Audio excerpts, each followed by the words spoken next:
চমৎকার! আমরা এখন গীতার নবম অধ্যায়ে প্রবেশ করছি। এই অধ্যায়ের নাম রাজবিদ্যা রাজগুহ্য যোগ। অনেকে মনে করেন এটিই গীতার শ্রেষ্ঠ অধ্যায়, কারণ এটি গীতার ঠিক মাঝখানে অবস্থিত এবং এখানে ভক্তির সবচেয়ে গোপন ও গভীর তত্ত্বগুলো আলোচনা করা হয়েছে। অধ্যায়ের পরিচিতি। ১. নামের অর্থ কী? রাজবিদ্যা, সমস্ত জ্ঞানের রাজা, কিং অফ নলেজ। পৃথিবীতে যত পড়াশোনা বা বিদ্যা আছে তার মধ্যে এটিই সর্বশ্রেষ্ঠ। রাজগুহ্য, সমস্ত গোপনীয় বিষয়ের রাজা, কিং অফ সিক্রেটস। এটি অত্যন্ত গোপন, কারণ সাধারণ বুদ্ধি দিয়ে একে বোঝা যায় না, কেবল ভক্তি দিয়ে বোঝা যায়। ২. কেন এই অধ্যায় এত স্পেশাল? অষ্টম অধ্যায়ে কৃষ্ণ মৃত্যুর সময়ের জটিল হিসেব নিকেশ, শুক্লপক্ষ কৃষ্ণপক্ষ যোগব্যায়াম শিখিয়েছিলেন, কিন্তু নবম অধ্যায়ে তিনি বলছেন, অর্জুন, তোমাকে এত কষ্ট করতে হবে না, আমি তোমাকে এমন এক সহজ পথের সন্ধান দেব যা খুব আনন্দের সাথে পালন করা যায়, সুসুখাঙ্কর্তমাব্যয়ম। ৩. এই অধ্যায়ের মূল বিষয়বস্তু। বিজ্ঞান ও জ্ঞান। কৃষ্ণ এখানে তাত্ত্বিক জ্ঞান, থিওরি এবং ব্যবহারিক উপলব্ধি, প্র্যাকটিক্যাল রিয়েলাইজেশনের পার্থক্য বোঝাবেন। ২. সৃষ্টির রহস্য। ভগবান কিভাবে এই জগৎ তৈরি করেও এর সাথে লিপ্ত হন না। ৩. সবচেয়ে সহজ পূজা। অনেক টাকা খরচ করে যজ্ঞ করার দরকার নেই, সামান্য একটু জন বা একটি তুলসী পাতা দিলেই কৃষ্ণ খুশি হন। পাত্রাম পুষ্পাম ফালাম তোয়াম। ৪. মহিলা ও শূদ্রদের অধিকার। তৎকালীন সমাজে যাদের বেদ পড়ার অধিকার ছিল না, কৃষ্ণ এই অধ্যায়ে ঘোষণা করবেন যে তার কাছে নারী পুরুষ বা জাতিভেদের কোনো স্থান নেই, সবাই তাকে পেতে পারে। ৫. বিখ্যাত গ্যারেন্টি। এই অধ্যায়েই কৃষ্ণ অর্জুনকে দিয়ে সেই বিখ্যাত প্রতিজ্ঞাটি করাবেন, আমার ভক্তের কখনো বিনাশ হয় না। আমরা কি প্রথম শ্লোক দিয়ে এই জ্ঞানের রাজার পাঠ শুরু করব? এই শ্লোকটি খুব গুরুত্বপূর্ণ, কারণ এখানে কৃষ্ণ বলছেন কাকে এই গোপন জ্ঞান দেওয়া যায় এবং কেন দেওয়া যায়। শ্লোক ১. শ্রী ভগবান উবাচ ইদম তুতে গুহ্যতমম প্রবক্ষ্যামি অনস্বয়বে জ্ঞানম বিজ্ঞানম সহিতম যৎ জানত্বা মোক্ষসে অশুভাৎ। বাংলা অনুবাদ। শ্রী ভগবান বললেন, হে অর্জুন, যেহেতু তুমি আমার প্রতি ঈর্ষাপরায়ণ নও, অনস্বয়াবে, তাই আমি তোমাকে এই গুহ্যতম সবচেয়ে গোপন জ্ঞান এবং বিজ্ঞান বা বাস্তব উপলব্ধি দান করব, যা জানলে তুমি এই সংসারের সমস্ত অশুভ বা দুঃখ থেকে মুক্তি পাবে। মোক্ষসে অশুভাৎ। আলোচনা। বিষয়: গোপন জ্ঞান শোনার যোগ্যতা। ১. অনস্বয়াবে, ঈর্ষাহীনতা। কৃষ্ণ অর্জুনকে কেন বেছে নিলেন? তিনি কি সবচেয়ে বড় পণ্ডিত ছিলেন? না, কারণ অর্জুনের মনে কৃষ্ণের প্রতি কোনো অসূয়া বা ঈর্ষা ছিল না। অনেকে ভগবানকে দেখে ভাবেন, ওনার এত ক্ষমতা কেন, আমি কেন ঈশ্বর নই? যাদের মনে এই জেলাসি আছে তাদের মাথায় গীতার এই গোপন তত্ত্ব ঢুকবে না। অর্জুন কৃষ্ণকে বন্ধু এবং ভগবান হিসেবে মেনে নিয়েছিলেন, তাই তিনি যোগ্য। ২. গুহ্য, গুহ্যতর এবং পরম গুহ্য। গীতার জ্ঞান ৩ স্তরের। গুহ্য, আত্মা ও শরীরের তফাৎ, অধ্যায় ২-৩। গুহ্যতর, পরমাত্মার জ্ঞান, অধ্যায় ৭-৮। পরম গুহ্য, শুদ্ধ ভক্তির জ্ঞান, অধ্যায় ৯। এটি সবকিছুর টপ সিক্রেট। ৩. জ্ঞান ও বিজ্ঞান। জ্ঞান, থিওরি বা বই পড়া বিদ্যা, যেমন মিষ্টি খেতে ভালো লাগে। বিজ্ঞান, প্র্যাকটিক্যাল অভিজ্ঞতা, যেমন মিষ্টি খেয়ে তার স্বাদ বোঝা। কৃষ্ণ অর্জুনকে শুধু থিওরি দেবেন না, স্বাদের অনুভূতিও দেবেন। এই শ্লোকে কৃষ্ণ এই ভক্তিযোগের ৭টি বিশেষ গুণের কথা বলছেন। তিনি বোঝাচ্ছেন কেন এই জ্ঞান পৃথিবীর অন্য সব জ্ঞানের চেয়ে শ্রেষ্ঠ। শ্লোক ২. রাজবিদ্যা রাজগুহ্যম পবিত্রম ইদম উত্তমম প্রত্যক্ষাবগমম ধর্ম্যম সুসুখম কর্তুমব্যয়ম। বাংলা অনুবাদ। এই জ্ঞান হল রাজবিদ্যা, সমস্ত বিদ্যার রাজা, রাজগুহ্য, সমস্ত গোপনীয় বিষয়ের রাজা, এবং পরম পবিত্র, পবিত্রম ইদম উত্তমম। এটি প্রত্যক্ষলব্ধ বা সরাসরি অনুভব করা যায়। প্রত্যক্ষ অবগমম, ধর্মসম্মত, সাধন করা খুবই সুখকর। সুসুখম কর্তুম, এবং এর ফল অক্ষয় বা চিরস্থায়ী। অব্যয়ম। আলোচনা। বিষয়: সুখের ধর্ম। ১. রাজবিদ্যা কেন? পৃথিবীতে আমরা পলিটিক্স, সায়েন্স বা ইকোনমিক্স শিখি, কিন্তু এই বিদ্যা শেখায় কে আমি, কে ঈশ্বর এবং কিভাবে চিরশান্তি পাওয়া যায়। তাই এটি সব বিদ্যার রাজা। ২. প্রত্যক্ষ প্রমাণ। অন্য ধর্মে বলা হয় এখন পুণ্য করো, মৃত্যুর পর স্বর্গে ফল পাবে, অনেকটা পোস্ট ডেটেড চেকের মতো। কিন্তু ভক্তিযোগ হল ক্যাশ পেমেন্ট। আপনি যখনই নাম জপ করবেন বা প্রসাদ পাবেন, তখনই মনে শান্তি এবং আনন্দ পাবেন। এর রেজাল্ট হাতে নাতে পাওয়া যায়। আগের শ্লোকে কৃষ্ণ বলেছিলেন এই পথ কত আনন্দের। এখন এই শ্লোকে বলছেন যাদের এই পথের প্রতি বিশ্বাস বা শ্রদ্ধা নেই, তাদের কপালে কি জোটে। শ্লোক ৩। অশ্রদ্ধাধানা পুরুষা ধর্মস্য পরন্তপা অপ্রাপ্য মাং নিবর্তন্তে মৃত্যু সংসার বর্তমানি। বাংলা অনুবাদ: হে পরন্তপ, শত্রু দমনকারী অর্জুন, যাদের এই ধর্মের প্রতি শ্রদ্ধা নেই, অশ্রদ্ধাধানা পুরুষা, তারা আমাকে লাভ করতে পারে না। অপ্রাপ্য মাং, তারা বারবার এই মৃত্যুযুক্ত সংসারে বা জন্ম মৃত্যুর পথে ফিরে আসে। নিবর্তন্তে মৃত্যু সংসার বর্তমানি। আলোচনা বিষয়: বিশ্বাসের টিকিট। ১. শ্রদ্ধা কেন জরুরি? ধরুন আপনি ডাক্তারের কাছে গেছেন, কিন্তু ডাক্তারের ওপর আপনার বিশ্বাস নেই, তাহলে কি তার ওষুধ কাজ করবে? আধ্যাত্মিক পথে শ্রদ্ধা হল কারেন্সি বা টাকার মতো। যার পকেটে শ্রদ্ধা নেই, সে ভক্তির রাজ্যে কিচ্ছু কিনতে পারবে না। কৃষ্ণ বলছেন অবিশ্বাসীরা আমাকে পায় না। ২. শাস্তি নয়, ফিরে আসা। কৃষ্ণ এখানে অবিশ্বাসীদের কোনো ভয়ঙ্কর শাস্তির কথা বলেননি, যেমন নরকে পোড়ানো। তিনি সিম্পল লজিক দিয়েছেন, যে আমাকে চায় না সে সংসারে ফিরে যায়। যেহেতু তারা এই নশ্বর জগৎকেই ভালোবেসেছে, তাই তারা এখানেই বারবার জন্মাবে এবং মারা যাবে। মৃত্যু সংসার, এটাই তাদের চয়েস। এই শ্লোকে কৃষ্ণ তার এবং এই জগতের সম্পর্কের এক অদ্ভুত ধাঁধা বা রহস্য উন্মোচন করছেন। শ্লোক ৪। ময়া ততম ইদম সর্বম জগৎ অব্যক্ত মূর্তিনা মৎস্থানি সর্বভূতানি ন চ হম তেষু অবস্থিতঃ। বাংলা অনুবাদ: আমার অব্যক্ত মূর্তির দ্বারা, অব্যক্ত মূর্তি না, এই সমগ্র জগৎ পরিব্যাপ্ত হয়ে আছে। ময়া ততম ইদম সর্বম, সমস্ত জীব ও বস্তু আমাতে অবস্থিত। মৎস্থানি সর্বভূতানি, কিন্তু আমি তাদের মধ্যে অবস্থিত নই। ন চ অহম তেষু অবস্থিতঃ। আলোচনা বিষয়: আমি আছি আবার নেইও। ১. অব্যক্ত মূর্তি না, আমাদের চোখের সামনে যা কিছু আছে, গাছ, পাহাড়, মানুষ, সব কিছুর পেছনে কৃষ্ণের শক্তি কাজ করছে। যেমন বরফের টুকরো জলে ভাসে এবং জল দিয়েই তৈরি, তেমনি এই জগৎ কৃষ্ণের শক্তিতেই ভাসে, কিন্তু আমরা সেই শক্তিকে দেখতে পাই না, তাই তিনি অব্যক্ত। ২. ধাঁধাটি কি? কৃষ্ণ বলছেন সবাই আমার মধ্যে আছে, কিন্তু আমি কারোর মধ্যে আটকে নেই। উদাহরণ: আকাশ বা মহাশূন্য, স্পেস। বাতাস, মেঘ, পাখি সবই আকাশে থাকে, কিন্তু আকাশ মেঘের সাথে মিশে যায় না বা মেঘের দ্বারা নোংরা হয় না। আকাশ সব সময় নির্লিপ্ত থাকে। ঠিক তেমনি কৃষ্ণ এই জগৎ সৃষ্টি করেছেন, ধারণ করছেন, কিন্তু তিনি এই জগতের মায়ায় বা সুখ দুঃখে জড়িয়ে নেই। তিনি সম্পূর্ণ স্বাধীন, ইন্ডিপেন্ডেন্ট। এই শ্লোকে কৃষ্ণ আগের শ্লোকের কথাটিকেই উল্টে দিচ্ছেন।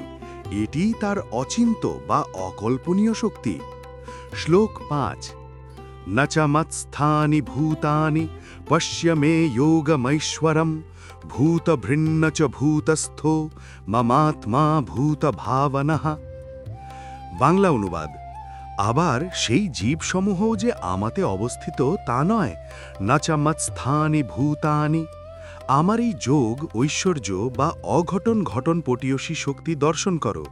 পশ্য মে যোগমৈশ্বরম, যদিও আমি সমস্ত জীবের পালনকর্তা ভূতভৃৎ এবং স্রষ্টা ভূতভাবনঃ, তবুও আমি এই জাগতিক সৃষ্টির মধ্যে অবস্থিত নই বা লিপ্ত নই। ন চ ভূতস্থঃ। আলোচনা বিষয়: অচিন্ত ভেদাভেদ। ১. ধাঁধার সমাধান। শ্লোক ৪-এ বললেন সবাই আমার মধ্যে আছে। শ্লোক ৫-এ বলছেন কেউ আমার মধ্যে নেই। এর মানে কি? এর মানে হলো আসক্তিহীনতা, ডিটাচমেন্ট। যেমন আপনি রাতে স্বপ্ন দেখছেন, সেই স্বপ্নের বাঘ, জঙ্গল, পাহাড় সব আপনার মনের ভেতরেই আছে। শ্লোক ৪। কিন্তু ঘুম ভাঙলে দেখেন আপনার মনের ভেতরে আসলে কোনো জঙ্গল নেই, আপনি বিছানায় শুয়ে আছেন। শ্লোক ৫। স্বপ্ন আপনার ওপর নির্ভর করে, কিন্তু আপনি স্বপ্নের ওপর নির্ভর করেন না। ২. যোগম ঐশ্বরম। কৃষ্ণ বলছেন আমার এই ম্যাজিক দেখো, তিনি এই বিশাল ব্রহ্মাণ্ডকে ধারণ করে আছেন, গ্রহ নক্ষত্র ঘোরাচ্ছেন, কিন্তু তিনি নিজে সম্পূর্ণ মুক্ত। কোনো ভার বা দায়িত্ব তাকে ক্লান্ত করতে পারে না। তিনি জগতের মালিক হয়েও জগতের বাইরে। আগের দুটি শ্লোকের কঠিন ধাঁধাটি বোঝানোর জন্য কৃষ্ণ এখানে একটি দারুণ উপমা বা উদাহরণ দিচ্ছেন। শ্লোক 6 यथाकाशस्थितो नित्यं वायुर्सर्वत्र गोमहान् तथा सर्वाणि भूतानि मत्स्थान्येति उपधारय। বাংলা অনুবাদ: যেমন প্রবল বায়ু সর্বত্র বিচরণ করলেও সর্বদা আকাশেই অবস্থিত থাকে, আকাশ স্থিতাহ নিত্যম, ঠিক তেমনি সমস্ত জীব ও জগৎ আমাতেই অবস্থিত বলে জানবে। তথা সর্বাণি ভূতানি মৎস্থানীতি উপধারয়া। আলোচনা বিষয়: আকাশ ও বায়ুর সম্পর্ক। 1. উপমাটি কেন? আকাশ, স্পেস। কৃষ্ণ নিজেকে আকাশের সাথে তুলনা করেছেন। আকাশ বিশাল, স্থির এবং নির্লিপ্ত। বায়ু, উইন্ড। জীব ও জগৎকে বায়ুর সাথে তুলনা করেছেন। বায়ু নড়াচড়া করে, কখনো ঝড় তোলে, কখনো সুগন্ধ বা দুর্গন্ধ বহন করে।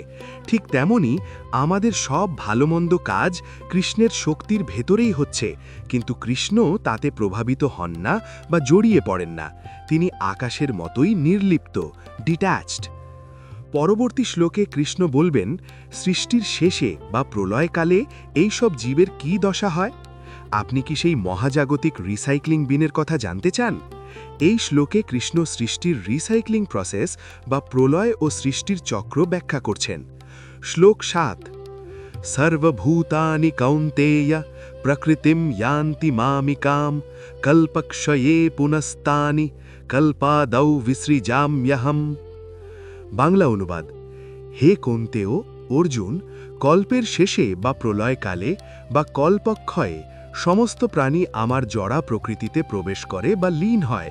প্রকৃতিম ইয়ান্তি মামিকাম।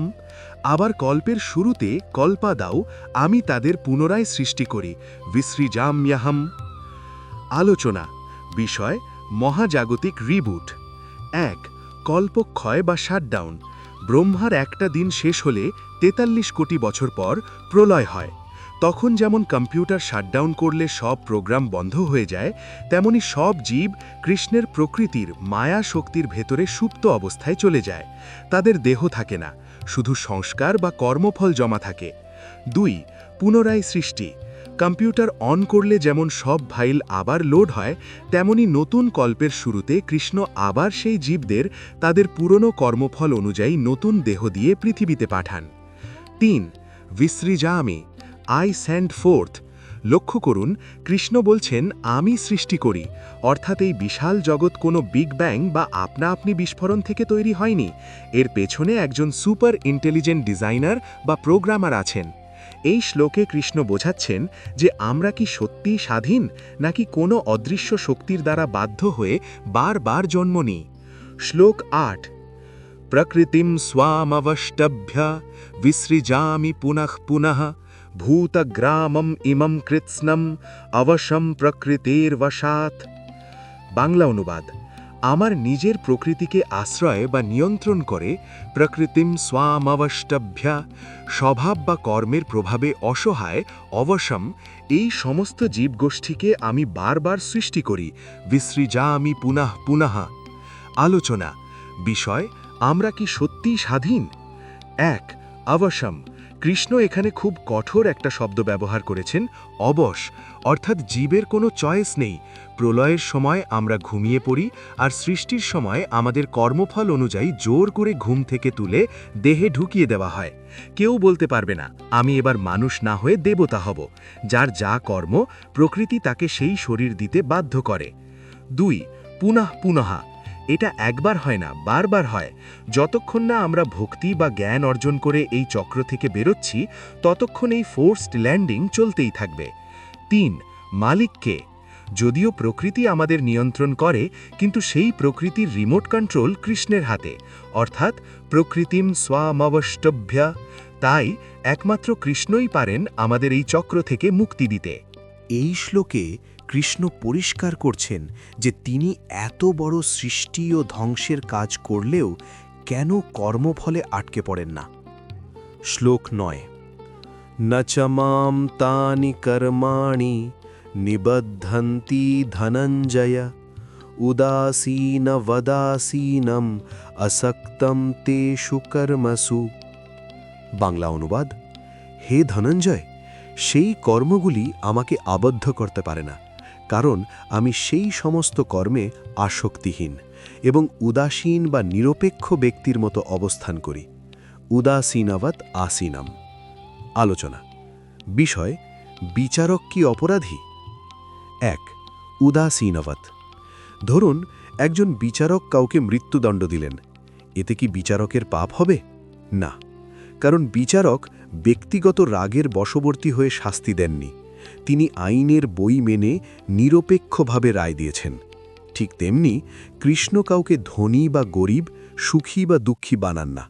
তিনি শুধু জীবের কর্ম অনুযায়ী ফল দেন। তাই তিনি এই ভালো মন্দ ফলের ভাগীদার নন। ২. আসক্তিহীনতা। কর্ম আমাদের তখনই বাঁধে যখন আমরা ফলের আশা করি বা তাতে জড়িয়ে পড়ি। কৃষ্ণ সৃষ্টি করেন, কিন্তু সৃষ্টির ওপর তার কোনো মোহ নেই। এই অনাসক্তি তাকে মুক্ত রাখে। এই শ্লোকে কৃষ্ণ প্রকৃতি এবং ঈশ্বরের সম্পর্কের চূড়ান্ত সিদ্ধান্ত দিচ্ছেন। প্রকৃতি কি একা কাজ করে, নাকি তার বস আছে? শ্লোক ১০: মায়াধ্যক্ষেণ প্রকৃতিঃ सूयते सचराचरम हेतुनानेन कौन्तेय जगद विपरिवर्तते। বাংলা অনুবাদ: হে কৌন্তেয়, আমার অধ্যক্ষতা বা তত্ত্বাবধানেই প্রকৃতি এই সমস্ত স্থাবর ও জঙ্গম বিশ্ব সৃষ্টি করে, আর এই কারণেই জগৎ বারবার পরিবর্তিত বা আবর্তিত হয়। জগৎ বিপরিবর্ততে। আলোচনা বিষয়: বস এবং ফ্যাক্টরি। ১. মায়াধ্যক্ষেণ, আন্ডার মাই সুপারভিশন। অনেকে মনে করেন প্রকৃতি বা নেচার একা একাই সবকিছু সৃষ্টি করেছে। কৃষ্ণ এখানে বলছেন ভুল। যেমন একটি অটোমেটিক ফ্যাক্টরি একা চলতে পারে না, তার পেছনে একজন ইঞ্জিনিয়ার বা সিইওর সই লাগে, তেমনি প্রকৃতির পেছনে কৃষ্ণের ইচ্ছা বা দৃষ্টি কাজ করে। প্রকৃতি হল মেশিন, আর কৃষ্ণ হলেন অপারেটর। ২. জড় থেকে চৈতন্য আসে না। মাটি, জল বা আগুন নিজে থেকে মানুষ বা পশু তৈরি করতে পারে না। কৃষ্ণের চেতনা বা আত্মার সংযোগ পেলেই জড়া প্রকৃতি সচল হয়। ৩. বিপরিবর্ততে। ঋতু পরিবর্তন, দিন রাত, জন্ম মৃত্যু, এই যে জগতের চাকা ঘুরছে, এর কারণ হল কৃষ্ণের এই সুপারভিশন। তিনি সুইচ অন রেখেছেন বলেই সব চলছে। কৃষ্ণ এতক্ষণ তার ঈশ্বরত্ব এবং মহাজাগতিক শক্তির কথা বললেন, কিন্তু এখন তিনি আক্ষেপ করে বলছেন যে সাধারণ মানুষ কেন তাকে চিনতে ভুল করে। শ্লোক ১১: অবজানন্তি মাম মূঢ়া মানুষীম তনুমাশ্রিতম পরম ভাবম অজানন্তো মম ভূতমহেশ্বরম।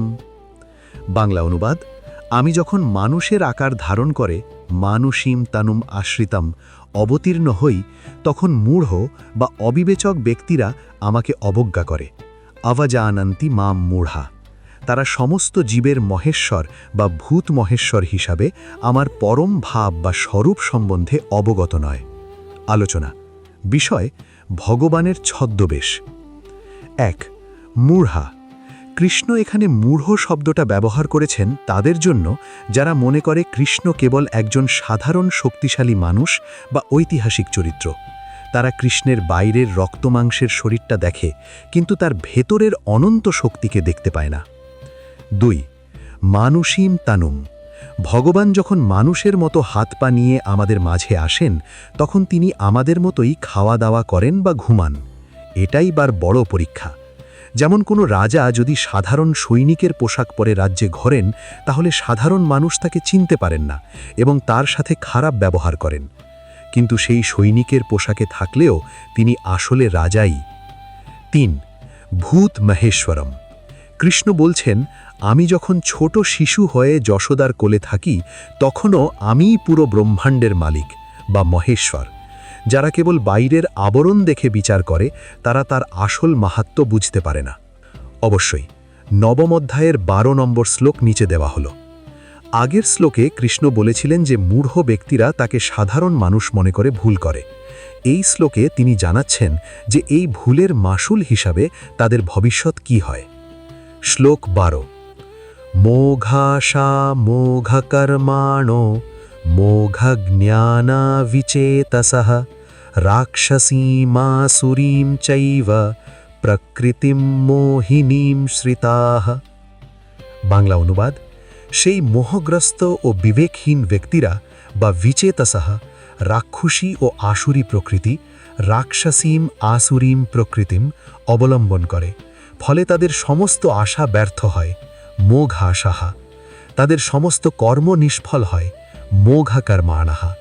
এবং তাদের সমস্ত জ্ঞানই নিরর্থক হয়ে যায়, মোঘজ্ঞানাহা। আলোচনা বিষয়: সফলতার চাবিকাঠি ও ব্যর্থতার কারণ। 1. মোঘা, বৃথা বা ব্যর্থ।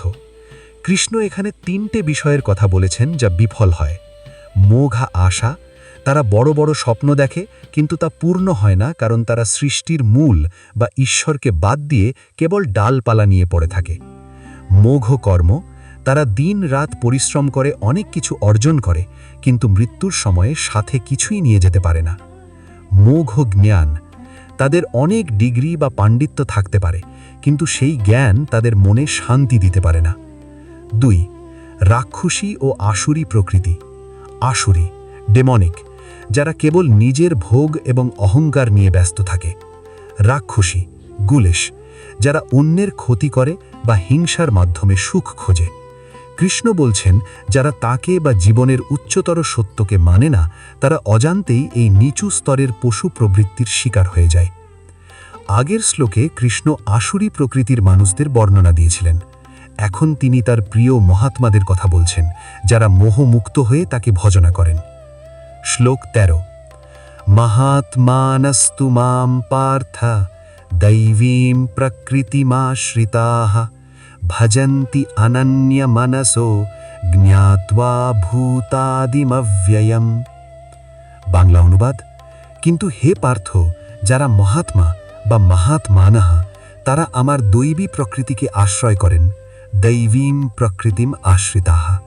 তারা আমাকে সমস্ত ভূতের আদি, ভূতাদিম এবং অব্যয় বা অবিনাশী জেনে অনন্য চিত্তে আমার ভজনা করেন, ভজন্তি অনন্য মনসঃ। আলোচনা বিষয়: মহাত্মার পরিচয়। 1. দৈবী প্রকৃতি। মহাত্মারা রাক্ষসী ও আসুরী প্রবৃত্তি ত্যাগ করে দৈবী গুণাবলী অর্জন করেন।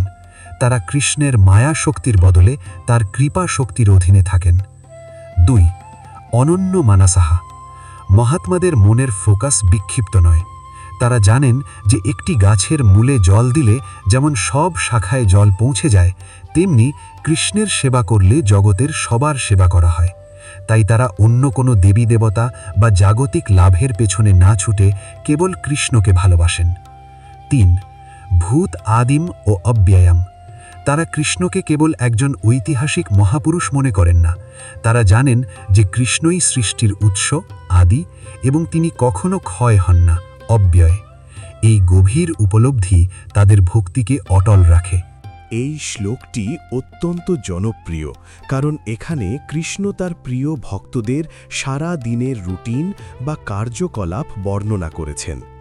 মহাত্মারা কিভাবে কৃষ্ণের সাথে যুক্ত থাকেন? শ্লোক 14। সততং কীর্তয়ন্ত মাম যতন্তশ্চ দৃঢ়ব্রতাঃ নমস্যন্তশ্চ মাম ভক্ত্যা নিত্যযুক্তা উপাসতে। 9.14। বাংলা অনুবাদ: সেই মহাত্মারা সর্বদা আমার নাম ও মহিমা কীর্তন করেন। সততং কীর্তয়ন্ত মাম, অত্যন্ত দৃঢ় সংকল্পের সাথে, দৃঢ়ব্রতাঃ, আধ্যাত্মিক উন্নতির জন্য চেষ্টা করেন, যতন্তশ্চ, এবং ভক্তি ভরে আমাকে প্রণাম জানিয়ে সর্বদা আমার সাথে যুক্ত থেকে, নিত্যযুক্তাঃ, আমার উপাসনা করেন। আলোচনা ক্রিটিক্যাল ডিসকাশন। বিষয়: ভক্তির 3টি স্তম্ভ, 3 pillars of devotion। 1. সততং কীর্তয়ন্ত, অলওয়েজ চান্টিং। কীর্তন মানে শুধু গান করা নয়, বরং ভগবানের কথা আলোচনা করা, তার কথা অন্যকে বলা বা মনে মনে তার নাম স্মরণ করা। মহাত্মারা ২৪ ঘণ্টাই কোনো না কোনোভাবে কৃষ্ণের সাথে কানেক্টেড থাকেন। ২. যতন্তশ্চ দৃঢ়ব্রতাহা, স্ট্রাইভিং উইথ ডিটারমিনেশন। ভক্তি মানে অলস বসে থাকা নয়, এর জন্য প্রয়োজন দৃঢ় সংকল্প। যেমন খুব ভোরে ঘুম থেকে ওঠা, খারাপ সঙ্গ ত্যাগ করা বা নিয়মিত শাস্ত্র পাঠ করা। মহাত্মারা তাদের লক্ষ্যে অটল থাকেন, পরিস্থিতি যাই হোক না কেন। ৩. নমস্যন্ত, হিউমিলিটি অ বাউইং ডাউন। ভক্তির আসল সম্পদ হল নম্রতা। মহাত্মারা মনে করেন জগতের সব কিছুই কৃষ্ণের, তাই তারা সবসময় মাথা নিচু করে তার ইচ্ছা মেনে নেন। এই বিনয়ই তাদের কৃষ্ণের সবচেয়ে কাছে নিয়ে যায়। সার কথা, ভক্তি কোনো পার্ট টাইম কাজ নয়, এটি একটি লাইফস্টাইল বা জীবনধারা। অবশ্যই নবম অধ্যায়ের ১৫ নম্বর শ্লোক নিচে দেওয়া হল। আগের শ্লোকে কৃষ্ণ একনিষ্ঠ ভক্তদের কথা বলেছিলেন। এই শ্লোকে তিনি জানাচ্ছেন যে সবাই সরাসরি ভক্তি করতে পারে না, অনেকে বিভিন্ন দার্শনিক দৃষ্টিভঙ্গি থেকে তার উপাসনা করেন। শ্লোক ১৫। জ্ঞানযজ্ঞেন চাপ্যান্যে যজন্তো মা মুপাসতে, একত্বেন পৃথক্ত্বেন বহুধা বিশ্বতো মুখম। ৯.১৫। বাংলা অনুবাদ: অন্য অনেকে জ্ঞানযজ্ঞের মাধ্যমে আমার উপাসনা করেন। জ্ঞানযজ্ঞেনা, কেউ নিজেকে আমার সাথে অভেদ বা এক মনে করে। একত্বেনা, কেউ বিভিন্ন দেবদেবীর মাধ্যমে আমাকে পৃথক ভাবে। পৃথক্ত্বেনা, আবার কেউ আমার এই বিশ্বরূপকে বিশ্বত মুখম বহুরূপে উপাসনা করেন। আলোচনা, ক্রিটিক্যাল ডিসকাশন। বিষয়: উপাসনার বিভিন্ন স্তর, লেভেলস অফ ওয়ার্শিপ। কৃষ্ণ এখানে ৩টি ভিন্ন চিন্তাধারার কথা বলেছেন, যারা পরোক্ষভাবেই তার আরাধনা করছে। ১. একত্বেনা, মোনিজম, যারা মনে করে অহং ব্রহ্মাস্মি বা আমি সেই পরম সত্যের অংশ। তারা জ্ঞানের মাধ্যমে ঈশ্বরের সাথে নিজের অভিন্নতা অনুভব করতে চায়। এটি অদ্বৈতবাদীদের পথ। ২. পৃথক্ত্বেনা, ডুয়ালিজম বা পলিথিইজম, যারা সরাসরি কৃষ্ণকে না চিনে বিভিন্ন দেবদেবী যেমন সূর্য, চন্দ্র বা ইন্দ্র পূজা করে। তারা মনে করে এই দেবতারা আলাদা, কিন্তু প্রকৃতপক্ষে তারা কৃষ্ণেরই বিভিন্ন শক্তির প্রতিনিধি। ৩. বিশ্বত মুখম, প্যান্থিইজম, যারা মনে করে এই পুরো মহাবিশ্বই ঈশ্বর। গাছ, পাহাড়, নদী সব কিছুর মধ্যেই তারা ভগবানের বিরাট রূপ দর্শন করে। কৃষ্ণের পয়েন্ট: পথ যাই হোক না কেন, শেষ পর্যন্ত সবাই তারই বিভিন্ন রূপ বা শক্তির আরাধনা করছে। অবশ্যই নবম অধ্যায়ের ১৬ নম্বর শ্লোক নিচে দেওয়া হল। এই শ্লোকে কৃষ্ণ নিজেকে বৈদিক যজ্ঞের প্রতিটি উপাদানের সাথে তুলনা করছেন। তিনি প্রমাণ করছেন যে জগতে যা কিছু পবিত্র বা মাঙ্গলিক অনুষ্ঠান হয় তার মূল উৎস তিনিই। শ্লোক ১৬। অহম ক্রতুঃ অহম যজ্ঞঃ স্বধাহমহমৌষধম মন্ত্রোহমহমেবাজ্যম অহমগ্নিরহম হুতম। ৯.১৬। বাংলা অনুবাদ: আমি ক্রতু, বৈদিক অনুষ্ঠান; আমি যজ্ঞ, স্মৃতিশাস্ত্রে বর্ণিত পঞ্চযজ্ঞ; আমি স্বধা, পিতৃপুরুষের তর্পণ; আমি ঔষধ, ভেষজ বা লতাপাতা; আমি মন্ত্র; আমি আজ্য, ঘি; আমি অগ্নি এবং হোম করার প্রক্রিয়া বা আহুতিও আমি। একটি ছবি যেখানে একটি ঐতিহ্যবাহী বৈদিক যজ্ঞে প্রতিটি উপাদান যেমন আগুন, ঘি, ভেষজ এবং পুরোহিত সবকিছুকেই কৃষ্ণের শক্তির প্রকাশ হিসেবে চিহ্নিত করা হয়েছে। আলোচনা, যজ্ঞের প্রাণ, দ্য সোল অব রিচুয়ালস। ১. সব কিছুই তিনি। কৃষ্ণ এখানে একটি চমৎকার অদ্বৈত ভাব প্রকাশ করেছেন। যজ্ঞে আমরা সাধারণত দেখি একজন যজমান, আগুন, মন্ত্র এবং ঘি। কৃষ্ণ বলছেন এই সব কিছুর মধ্যেই আমি আছি। যজ্ঞের প্রতিটি উপাদানই তার শক্তির বিস্তার। ক্রতু ও যজ্ঞ, ছোট বড় সব ধর্মীয় অনুষ্ঠান তারই মহিমা। আজ্য ও অগ্নি, যজ্ঞের আগুন এবং তাতে দেওয়া ঘি সবই তার সৃষ্টি। 2. ঔষধম, দ্য হিলিং পাওয়ার। এখানে ঔষধ বলতে কেবল অসুখের ওষুধ নয়, বরং যজ্ঞে ব্যবহৃত ভেষজ এবং খাদ্যশস্যকেও বোঝানো হয়েছে। আমাদের জীবন ধারণের জন্য যে পুষ্টি ও রোগমুক্তি দরকার তা কৃষ্ণেরই কৃপা। 3. কেন এই বর্ণনা? কৃষ্ণ অর্জুনকে বোঝাচ্ছেন যে কেউ যদি আলাদা করে ঘৃতাহুতি দেয় বা মন্ত্র পাঠ করে, সে আসলে পরোক্ষভাবে কৃষ্ণেরই আরাধনা করছে। তাই বুদ্ধিমান ব্যক্তি যজ্ঞের এই বাহ্যিক আড়ম্বরে না ভুগে সরাসরি যজ্ঞেশ্বর কৃষ্ণের ভজনা করেন। এই শ্লোকে কৃষ্ণ নিজেকে আমাদের জীবনের পরম আশ্রয় এবং জগতের পরম অভিভাবক হিসেবে বর্ণনা করছেন। শ্লোক 17। পিতাহমস্য জগত মাতা ধাতা পিতামহ বেদ্যম পবিত্রম ওঙ্কার ঋক্সাম যজুরেব চ। 9.17। বাংলা অনুবাদ: আমি এই জগতের পিতা, আমি মাতা, আমি বিধাতা, কর্মফলদাতা এবং আমি পিতামহ, ঠাকুরদা। আমি জানার যোগ্য শ্রেষ্ঠ বস্তু বেদ্যম, আমি পবিত্র ওঙ্কার এবং আমি ঋক্, সাম ও যজুবেদ। আলোচনা: পরম অভিভাবক, দ্য আল্টিমেট প্যারেন্ট। 1. পিতা, মাতা ও পিতামহ। কৃষ্ণ এখানে বলছেন যে জগৎ ও আমাদের সাথে তার সম্পর্ক অত্যন্ত নিবিড় এবং পারিবারিক। পিতা ও মাতা, তিনি আমাদের জন্ম দিয়েছেন এবং লালন পালন করছেন। পিতামহ, ব্রহ্মা হলেন এই জগতের পিতা, আর কৃষ্ণ ব্রহ্মারও পিতা, তাই তিনি হলেন পিতামহ। এর অর্থ হল সমস্ত আদি ও অন্তের মূলে তিনিই আছেন। 2. বেদ্যম ও ওঙ্কার। জগতে অনেক কিছু জানার আছে, কিন্তু কৃষ্ণ বলছেন জানার যোগ্য শ্রেষ্ঠ জ্ঞান হল স্বয়ং ভগবান। আবার সব বেদের যে মূল ধ্বনি ওম বা ওম, সেই ওঙ্কারও তিনি। 3 বেদ, ঋক্, সাম ও যজুবেদে যে স্তুতি ও গান গাওয়া হয় তার লক্ষ্যই কৃষ্ণ। অর্থাৎ কেউ যদি বেদ পড়ে জ্ঞান অর্জন করতে চায়, সে আসলে কৃষ্ণকেই খুঁজছে। সার কথা: আমাদের জীবনের প্রতিটি সম্পর্কের মূলে এবং আমাদের অর্জিত প্রতিটি জ্ঞানের মূলে কৃষ্ণই বিরাজমান।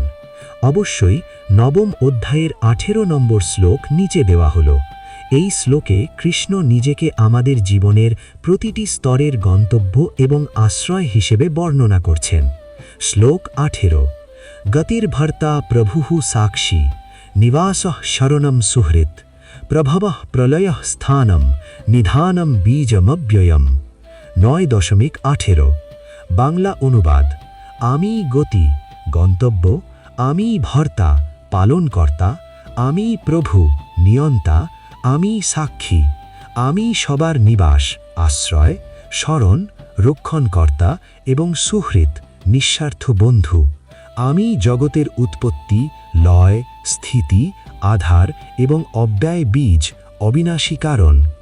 আলোচনা: ভগবানের বহুমুখী পরিচয়, দ্য মাল্টিফ্যাসেটেড ডিভাইন। 1. সাক্ষী ও সুহৃৎ। এই দুটি শব্দ খুব গভীর। কৃষ্ণ আমাদের প্রতিটি কাজের সাক্ষী, অর্থাৎ আমরা যাই করি না কেন তিনি আমাদের হৃদয়ে থেকে সব দেখছেন। আবার তিনি সুহৃৎ বা এমন এক বন্ধু যিনি কোনো প্রতিদান ছাড়াই আমাদের মঙ্গল চান। পৃথিবী যখন মুখ ফিরিয়ে নেয় তখন এই সুহৃৎ সব সময় পাশে থাকেন। 2. নিবাস ও শরণ। আমরা ঘরে ফিরে যেমন শান্তি পাই, কৃষ্ণ বলছেন তিনিই জীবের আসল নিবাস।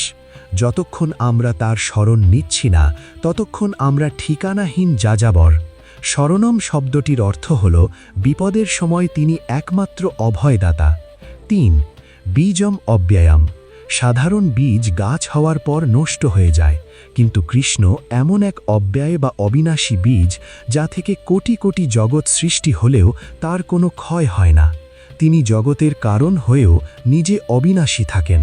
সার কথা: আমাদের জীবনের প্রতিটি প্রয়োজন, আশ্রয় থেকে শুরু করে বন্ধুত্ব, সবকিছুর চূড়ান্ত গন্তব্য কৃষ্ণ। অবশ্যই 9ম অধ্যায়ের 19 নম্বর শ্লোক নিচে দেওয়া হল। এই শ্লোকে কৃষ্ণ নিজেকে প্রকৃতির নিয়ন্ত্রক এবং পরম সত্যের বিপরীত মেরু হিসেবে বর্ণনা করছেন। তিনি দেখাচ্ছেন কিভাবে এই জগতের বৈপরীত্যগুলোও তারই অংশ। শ্লোক ১৯। তপামি অহম অহম বর্ষম নিগৃহাম্যুৎসৃজামি চ অমৃতম চৈব মৃত্যুশ্চ সদসচ্চাহমর্জুন। বাংলা অনুবাদ: হে অর্জুন, আমি সূর্যের রূপে তাপ প্রদান করি, আমি বৃষ্টিবর্ষণ করি অথবা তা রোধ করি, আমি অমৃত এবং আমি মৃত্যু, সৎ অর্থাৎ অবিনাশী আত্মা এবং অসৎ অর্থাৎ বিনাশী জড়, সবই আমি। আলোচনা: পরম বৈপরীত্যের মিলনস্থল। ১. প্রকৃতির ইঞ্জিনিয়ার। আমরা হয়তো আবহাওয়া বা গ্লোবাল ওয়ার্মিং নিয়ে আলোচনা করি, কিন্তু কৃষ্ণ বলছেন প্রকৃতির এই বিশাল চক্রের পেছনে মূল সুইচটি তার হাতে। তিনি তাপ দেন যাতে জীবন বাঁচে, আবার তিনিই বৃষ্টি দেন যাতে শস্য ফলে। এই যে ভারসাম্য, এটি তাঁরই ইচ্ছাশক্তি। ২. অমৃত এবং মৃত্যু। এটি একটি গভীর তত্ত্ব। যারা তাকে চিনেছে তাদের জন্যে তিনি অমৃত, মুক্তি, আর যারা কেবল এই জড়জগৎকেই সব মনে করে তাদের জন্যে তিনি কাল বা মৃত্যু হিসেবে দেখা দেন। অর্থাৎ আপনি তাকে কিভাবে দেখছেন তার উপর নির্ভর করে তিনি আপনার কাছে কি হয়ে ধরা দেবেন। ৩. সৎ এবং অসৎ। সৎ, যা চিরকাল থাকে, আধ্যাত্মিক সত্য। অসৎ, যা ক্ষণস্থায়ী বা পরিবর্তনশীল, আমাদের শরীর বা দৃশ্যমান জগৎ। কৃষ্ণ বলছেন এই দুটির কোনোটিই তার বাইরে নয়। তিনি যেমন নিরাকার সত্ত্বে আছেন, তেমনি সাকার ও নশ্বর জগতেও তারই শক্তির খেলা চলছে।